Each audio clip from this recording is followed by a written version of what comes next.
जी students, अस्सलाम वालेकुम। एक और सोशियोलॉजी के लेक्चर के साथ आपके साथ हाज़िर हूँ। आज का जो मेरा लेक्चर है वो एक कॉन्फ्लिक्ट पर्सपेक्टिव के ऊपर है। जैसे आप जानते हैं कि लास्ट 2 लेक्चर से हम जो है सोशियोलॉजिकल पर्सपेक्टिव्स के ऊपर बात कर रहे हैं। हमने इससे पहले सिंबॉलिक इंटरेक्शनिज्म की बात की थी, इसके अलावा फंक्शनलिस्ट पर्सपेक्टिव की बात की थी। तो आज हम बात करेंगे कॉन्फ्लिक्ट पर्सपेक्टिव के ऊपर। तो ये लेक्चर स्टार्ट करने से पहले मैं आपसे रिक्वेस्ट करता हूँ कि प्लीज़ मेरा चैनल सब्सक्राइब कीजिए, बेल आइकन को प्रेस कीजिए ताकि आपके पास मेरी एजुकेशनल वीडियोस आती रहें। तो ये स्टार्ट करते हैं लेक्चर। कॉन्फ्लिक्ट पर्सपेक्टिव जो है वो ये कहाँ से ओरिजिनेट हुआ था। ये कार्ल मार्क्स की जो फिलॉसफी है क्लास स्ट्रगल की, उससे ये ओरिजिनेट हुआ था कॉन्फ्लिक्ट पर्सपेक्टिव। जैसे आप जानते हैं कि हमने इससे पहले फंक्शनलिस्ट और सिंबॉलिक इंटरेक्शनिज्म की बात की थी। तो मैं आपको थोड़ा सा रिकॉल करवाता चलूँ कि जो सिंबॉलिक इंटरेक्शनिस्ट पर्सपेक्टिव है वो ये कहता है कि जो सोशल मेंबर्स हैं, जो इंडिविजुअल्स हैं, वो आपस में कैसे इंटरेक्ट करते हैं। वो उन्होंने एक सिंबल्स के ऊपर, वर्ड्स और सिंबल्स और वगैरह के ऊपर एक मीनिंग अटैच किया होता है। वो मीनिंग के थ्रू जो है वो अपने एक दूसरे से इंटरेक्ट कर रहे होते हैं। आप मेरा डिटेल में लेक्चर है सिंबॉलिक इंटरेक्शनिज्म के ऊपर, वो आप देख सकते हैं। और इसके अलावा जो फंक्शनलिस्ट सोशियोलॉजिस्ट हैं वो क्या कहते हैं कि हर कंपोनेंट का जो है वो एक पर्टिकुलर फंक्शन होता है। और सोसाइटी जब एक रन करती है, जब एक अपना रोल प्ले कर सकती है, सोसाइटी सही तरीके से काम कर सकती है जब तमाम कंपोनेंट जो है अपना रोल सही तरीके से अदा कर रहे हो। तो जो कॉन्फ्लिक्ट पर्सपेक्टिव है ये थोड़ा सा उसके ऑपोजिट है। जो फंक्शनलिस्ट पर्सपेक्टिव है और सिंबॉलिक इंटरेक्शनिस्ट पर्सपेक्टिव है, ये दोनों पॉजिटिव एस्पेक्ट पे बात करते हैं सोसाइटी के। क्योंकि ये फंक्शन के ऊपर बात करते हैं कि ये सब होगा तो सोसाइटी जो है नॉर्मली एक पॉजिटिव वे में फंक्शन करेगी। जब और वो सोशल स्टेबिलिटी की बात करते हैं कि अगर ये वाले जो फंक्शन है सोसाइटी का वो प्रॉपर्ली होता रहेगा, लोग सही तरीके से एक मीनिंगफुल तरीके से इंटरेक्ट करेंगे और तमाम इंस्टीट्यूशंस जो है वो प्रॉपर्ली फंक्शन करेंगे, तो सोसाइटी जो है स्टेबिलिटी की तरफ रहेगी। जबकि कॉन्फ्लिक्ट पर्सपेक्टिव क्या कहता है, वो एक नेगेटिव और कॉन्फ्लिक्टेड नेचर ऑफ सोसाइटी की तरफ इशारा करता है। वो कहता है कि सोसाइटी के अंदर बहुत सारा कॉन्फ्लिक्ट पाया जाता है, हर चीज़ पॉजिटिव नहीं होती, हर चीज़ हमेशा सोशियोलॉजी में जो सोसाइटी है उसमें स्टेबिलिटी हमेशा नहीं होती, बल्कि कुछ जो है वो नेगेटिव चीज़ें सोसाइटी के अंदर पाई जाती हैं, जिनमें से हम मिसाल लेके चलते हैं इनइक्वालिटी, डिस्क्रिमिनेशन और इनजस्टिस। तो वो ये जो कॉन्फ्लिक्ट पर्सपेक्टिव है ये कहता है कि जो सोसाइटी में इनक्वालिटी पाई जाती है, डिस्क्रिमिनेशन पाई जाती है, इनजस्टिस पाई जाती है, तो इसलिए ये तमाम जो है नेगेटिव चीज़ें हैं जो सोसाइटी में पाई जाती हैं। इसलिए हम ये नहीं कह सकते कि सोसाइटी में जो कुछ हो रहा है वो स्टेबिलिटी से हो रहा है और जो कुछ हो रहा है वो पॉजिटिव हो रहा है। आगे चलते हैं। The functionalist perspective supports the status quo and avoid social change. On the contrary the conflict theorist challenge the established social system and strive for social change. जैसे आप जानते हैं कि कोई भी जो सोशल स्टेबिलिटी है वो एक जब भी बरकरार रहती है तो वो एक पॉजिटिव तरीके से ये समझाता है कि भाई ये सब होगा सही तरीके से, तो सोशल स्टेबिलिटी जो है वो कायम रहेगी। वो अगर चेंज कभी भी नहीं आता, क्योंकि चेंज जब भी आता है जब आपकी स्टेबिलिटी को चैलेंज किया जाता है। जब स्टेटस को किसे कहते हैं, स्टेटस को कहते हैं कि जो एस्टैब्लिश्ड नॉर्म्स हैं, एस्टैब्लिश्ड वैल्यूज़ हैं, फॉर एग्जांपल जैसे भी जो इंस्टीट्यूशन काम कर रहे हैं उनको वैसे ही वो काम करते रहें। फॉर एग्जांपल अगर पॉलिटिकल सिस्टम की आप बात करते हैं तो जैसे पार्टीज़ हैं, जिस तरह के पॉलिटिशियंस हैं, जिस तरह से काम हो रहा है बस वैसे ही चलते रहना चाहिए, कोई चेंज नहीं आना चाहिए। क्योंकि वो जो काम हो रहा है जिस तरीके से वो फंक्शन है सोसाइटी का, एक पॉलिटिकल इंस्टीट्यूशन का फंक्शन है, उसको ऐसे ही जो है ना अगर वो चलता रहेगा तो एक स्टेट के अंदर स्टेबिलिटी रहेगी, सब कुछ ठीक रहेगा। जबकि अगर उसको चैलेंज करेंगे, फॉर एग्जांपल उस सिस्टम को आप चैलेंज करेंगे पॉलिटिकल सिस्टम को, तो वो फिर सोशल चेंज की तरफ इशारा करता है। इस तरह इकोनॉमिकल सिस्टम की भी बात करते हैं कि जो इकोनॉमिक जो स्टेबिलिटी है इकोनॉमिक, वो जब तक कायम रहेगी जब तक आप उसके अंदर कोई रेवोल्यूशन नहीं आएगा, कोई चेंज नहीं आएगा। तो ये जो फंक्शनलिस्ट पर्सपेक्टिव है वो हमेशा जो है स्टेटस को सपोर्ट करता है और वो अवॉइड करता है सोशल चेंज को, क्योंकि ऑब्वियसली जैसा है वैसा होता रहेगा तो कभी भी चेंज नहीं आएगा। जबकि जो कॉन्फ्लिक्ट पर्सपेक्टिव है वो क्या कहता है कि जो उसको वो सपोर्ट करता है, सोशल सिस्टम को चैलेंज करता है कि जो ऐसा हो रहा है अगर सोसाइटी में, ये जो पाई जाती है, फॉर एग्जांपल इनइक्वालिटी पाई जाती है, डिस्क्रिमिनेशन पाई जाती है, इनजस्टिस पाई जाती है, तो ये जो है वो इसको ये सोशल सिस्टम को चेंज होना चाहिए। जो कॉन्फ्लिक्ट पर्सपेक्टिव है वो ये कहता है कि कॉन्फ्लिक्ट पाया जाता है इसकी वजह से सोशल सिस्टम को चेंज होना चाहिए, तो ये चेंज की तरफ इशारा करता है। According to the conflict theorist the rich and powerful maintain the social order and stability by exploiting the poor and weaker segment of society. जैसे कि जो कॉन्फ्लिक्ट पर्सपेक्टिव है ये कहता है, जो कॉन्फ्लिक्ट थ्योरिस्ट हैं वो क्या कहते हैं, वो सोशियोलॉजिस्ट कहते हैं, जिस तरह कार्ल मार्क्स हैं उन्होंने भी ये बात कही थी कि सोशल ऑर्डर जो सोसाइटी में कायम है वो क्यों कायम है कि जो रिच और पावरफुल है, जो अमीर लोग हैं या जो पावरफुल लोग हैं, वो वो जो है स्टेबिलिटी उन्होंने कैसे कायम की हुई है, उन्होंने पुअर और वीकर सेगमेंट ऑफ सोसाइटी, जो गरीब लोग हैं उन लोगों को जो है सप्रेस करके, उन लोगों को ऑपरेस करके, उनके हुकूक की खिलाफ वर्जी करके, उनको इनक्वालिटी इनक्वालिटी पाई जाती है, इनकम इनक्वालिटी कह लें आप, या जो कहते हैं गरीब गरीब से गरीब तर होता चला जा रहा है और अमीर अमीर से अमीर तर होता चला जा रहा है। तो ये जो इनक्वालिटी पाई जाती है सोसाइटी के अंदर, तो ये जो है वो स्टेबिलिटी जो मेंटेन की हुई है वो इनक्वालिटी की वजह से जो है वो स्टेबिलिटी है सोसाइटी के अंदर। फॉर एग्जांपल वो ये कहते हैं कॉन्फ्लिक्ट थ्योरीज के रिच और पावरफुल ने जो स्टेबिलिटी मेंटेन की हुई है वो इस इनक्वालिटी की वजह से की हुई है, डिस्क्रिमिनेशन की वजह से की हुई है, इनजस्टिस की वजह से की हुई है।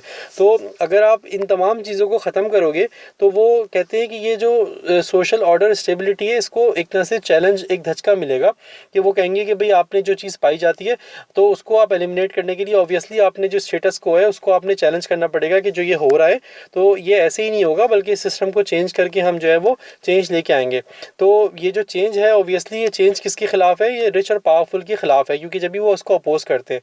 क्योंकि जो अगर फॉर एग्जांपल आप अगर देखते हैं जितने भी जो सिस्टम बनाया है वो तमाम अमीर लोगों ने बनाया है। आप देखते हैं बड़ी बड़ी स्टेट की पोजीशंस पे और जो मुल्क के जो आला हुकाम हैं, जितने भी लोग हैं या जितने भी कंपनीज़ के जो सीईओज़ हैं, कंपनी कॉरपोरेशंस के जो मालिक हैं तमाम इंडस्ट्रीज़ के, वो तमाम क्या है, रिच और पावरफुल हैं। कोई आपने देखा होगा गरीब बंदा जो है कंपनी का मालिक हो या गरीब बंदा जो है वो किसी उसमें पॉलिटिक्स के अंदर काम कर रहा हो, उनके तमाम असर रसूख वाले लोग हैं, तमाम पावरफुल लोग हैं। तो अगर स्टेट वो कॉन्फ्लिक्ट थ्योरीज ये कहते हैं कि अगर ये तमाम चीज़ें पाई जाती हैं, इनक्वालिटी, डिस्क्रिमिनेशन, जस्टिस, तो किसकी वजह से पाई जाती हैं, रिच और पावरफुल की वजह से पाई जाती हैं, क्योंकि वो पुअर और वीकर सेगमेंट ऑफ सोसाइटी को ऑप्रेस करते हैं, उनको वो दबाते हैं, उनके हुकूक की खिलाफ वर्जी करते हैं, उनको इनक्वालिटी उनको करते उनके जो है वो इनक्वालिटी है इनकम की और उनके हुकूक की वो करते हैं, उसके इसकी वजह से जो है ये सोशल स्टेबिलिटी पाई जाती है। आगे चलते हैं। Today the conflict theories believe that the social conflict exist due to the inequality between the various groups of society including racial, religious, gender, political, economic. ये हमने बात कर दी पहले इस बात के ऊपर कि कॉन्फ्लिक्ट थियरीज ये कहते हैं कि जो इनक्वालिटी है और इन ग्रुप्स के दरमियान में इसी वजह से जो है वो इसी वजह से जो है ना वो सोशल कॉन्फ्लिक्ट पाया जाता है। सोशल कॉन्फ्लिक्ट क्यों पाया जाता है? कॉन्फ्लिक्ट इसलिए पाया जाता है कि जो तमाम ग्रुप्स हैं, इकोनॉमिक, पॉलिटिकल, जेंडर, रिलीजियस और रेशियल, इन ग्रुप्स के दरमियान में जो है इनक्वालिटी है, इसकी वजह से जो है इनको हुकूक नहीं मिल रहे हैं। जो रेशियल सेगमेंट्स हैं, जिस तरह आप अमेरिका में देखते हैं ब्लैक्स और वाइट्स के दरमियान में जो है काफ़ी जो ब्लैक जो रेस है जो उसके उनके काफ़ी हुकूक जो है वो मारे जाते हैं और उनको काफ़ी डिस्क्रिमिनेट किया जाता है। उनकी जॉब्स के अंदर उनकी सैलरीज कम होती हैं, उनको अपॉर्चुनिटीज़ कम मिलती हैं क्योंकि उनको डिस्क्रिमिनेट किया जाता है जो ब्लैक पॉपुलेशन है अमेरिका में। इसके अलावा आप हमारे कंट्री में भी देख सकते हैं, जो पाकिस्तान इंडिया है वहाँ पे भी जो है ना वो इंडिया में ख़ास तौर पे क्लास सिस्टम है और वहाँ पे जो है ना वो जो अमीर लोग हैं उनकी क्लास अलग है और जो गरीब लोग हैं उनकी क्लास अलग है। तो उनको वो अछूत समझा जाता है, उनको जो है वो समझाता है कि ये गरीब लोग हैं, ये जो है ना वो हैं, तो उनको दूर दूर किया जाता है, भाई ये लोग तो नापाक हैं, इन लोगों को दूर रखो। तो इसके अलावा जो जेंडर है, आप देखते हैं कि वुमेन और मैन के दरमियान में काफ़ी एक वॉर चलती रहती है। फेमिनिज़म, इसके जो वुमेन की जो हुकूक मारे जाते हैं, उनके हुकूक नहीं दिए जाते, इसकी वजह से फेमिनिज़म का आगाज़ हुआ। हम आगे लेक्चर में पढ़ेंगे फेमिनिज़म क्या है और फेमिनिज़म का कैसे स्टार्ट हुआ। तो फेमिनिज़म का स्टार्ट भी इसीलिए हुआ है आइडियोलॉजी का कि औरतों को लगता था कि उनके हुकूक मारे जा रहे हैं, उनको हुकूक नहीं मिल रहे सही तरीके से, तो इस वजह से जो है वो जो फेमिनिज़म का स्टार्ट हुआ। तो फेमिनिज़म भी सोशल चेंज है, ये भी एक मूवमेंट है। तो ये भी कॉन्फ्लिक्ट से इज़हार हुआ। जो उसका कॉन्फ्लिक्ट था, क्या कॉन्फ्लिक्ट था कि उनके दरमियान में जो है वो उनको औरतों को हुकूक नहीं मिल रहे थे। तो जब भी किसी को हुकूक नहीं मिलेंगे, जब भी किसी के साथ डिस्क्रिमिनेशन की जाएगी, उनकी वो नाइंसाफ़ी की जाएगी, उनको जो है वो इनक्वालिटी होगी, तो वो क्या होगा, कॉन्फ्लिक्ट बनेगा।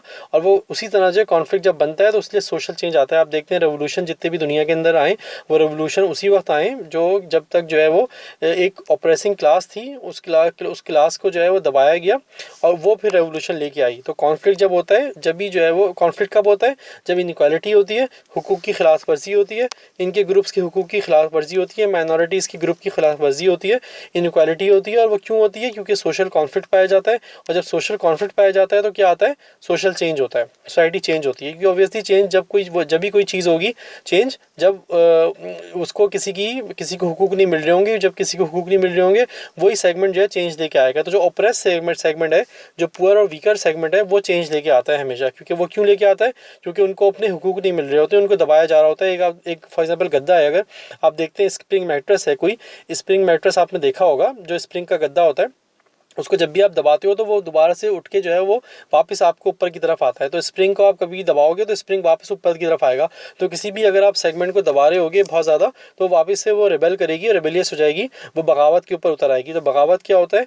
वो बगावत जो है सोशल चेंज होता है, वो सिस्टम को पूरा उलट पलट कर देते हैं सिस्टम को।